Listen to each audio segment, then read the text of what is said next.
बताना चाहूँगा दोस्तों, सबसे पहले जो है केंद्र शासित प्रदेश के गठन की यदि हम बात करते हैं कि क्या आवश्यकता है, उनके महत्वपूर्ण जो चरण है, जो पहलू हैं या जो बिंदु हैं दोस्तों, मुख्य बिंदु कि क्यों इनका गठन किया जाता है, उसके कारण क्या है, तो सबसे पहला है दोस्तों उसका राजनीतिक व प्रशासनिक परिदृश्य या राजनीतिक व प्रशासनिक सोच। यदि हम बात करें राजनीतिक व प्रशासनिक दृष्टिकोण से गठित किए गए केंद्र शासित प्रदेशों की, तो यहाँ पर इंपॉर्टेंट है दो नाम।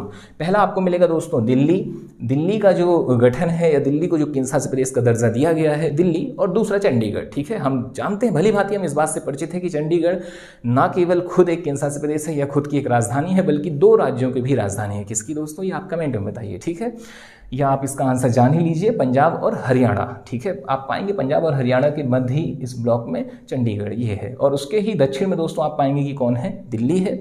तो दिल्ली का भी जो गठन किया गया दोस्तों इस केंद्र शासित प्रदेश का, वो भी कैसा था, राजनीतिक और प्रशासनिक दृष्टिकोण से ही। तो एक ये हो गया आपका। दूसरा यदि हम बात करते हैं दोस्तों सामरिक महत्व के चलते यदि गठित किए गए केंद्र शासित प्रदेश, ये भी एक बिंदु है। ठीक है, तो सामरिक महत्व दोस्तों कहाँ का, अंडमान निकोबार द्वीप समूह और लक्षद्वीप। तो ये दो केंद्र शासित प्रदेश जो गठित किए गए हैं, उसका मुख्य कारण है इनका सामरिक महत्व के दृष्टिकोण से महत्वपूर्ण होना।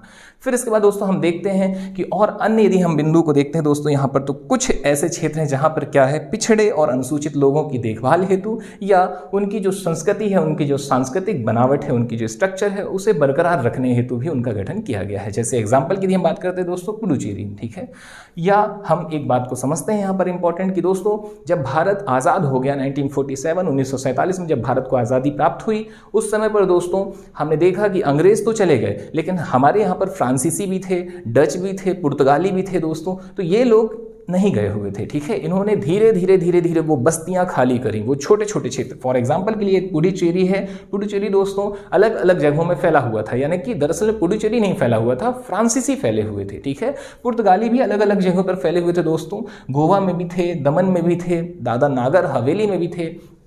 तो इन बस्तियों को जब भारत सरकार ने खाली कराया, या जब ये बस्तियां भारत सरकार को प्राप्त हुई दोस्तों, विभिन्न कारणों से प्राप्त हुई, बहुत सारी वहाँ पर कंडीशंस थी। ठीक है, उसके उपरांत जब ये क्षेत्र भारत को प्राप्त होते हैं दोस्तों, तो अब महत्वपूर्ण बात ये है कि भाई अब वहाँ की जनता जो है, ठीक है, एक लंबे अरसे से जो है उनकी संस्कृति से क्या हो गई थी दोस्तों, रूबरू हो चुकी थी, और अब उस संस्कृति को या उस जनता को भी भारत को संभालना ये भारतीय सरकार के ऊपर एक जिम्मेवारी थी। और फाइनली इन्होंने क्या काम किया दोस्तों, तो इन्होंने उन्हें उनके जो है सांस्कृतिक दृष्टिकोण से उन्हें क्या कर दिया, एक संघ शासित क्षेत्र के रूप में बना करके रख दिया। ठीक है, जबकि हम पाते हैं दोस्तों ये है कहाँ पर, ये जो क्षेत्र हैं आप पाएंगे, यदि हम बात करते हैं पुडुचेरी की या पांडिचेरी की दोस्तों, तो पांडिचेरी भी आपका तमिलनाडु पर है। ठीक है, मुख्य भूमि पर ही है।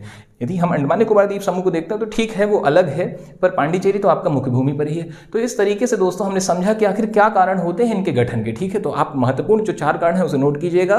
क्या क्या कारण है, राजनीतिक और प्रशासनिक दृष्टिकोण से महत्वपूर्ण होना उनका, दूसरा उनका सामरिक महत्व, तीसरा क्या होता है दोस्तों, तो तीसरा है यहाँ पर इंपॉर्टेंट कि यदि वो पिछड़े क्षेत्र हैं, ये जनजातीय क्षेत्र हैं, तो उनकी संस्कृति और देखभाल के लिए, और चौथा जो है महत्वपूर्ण है दोस्तों उनका सांस्कृतिक दृष्टिकोण। तो ये सारे तथ्य और सारे बिंदु यहाँ पर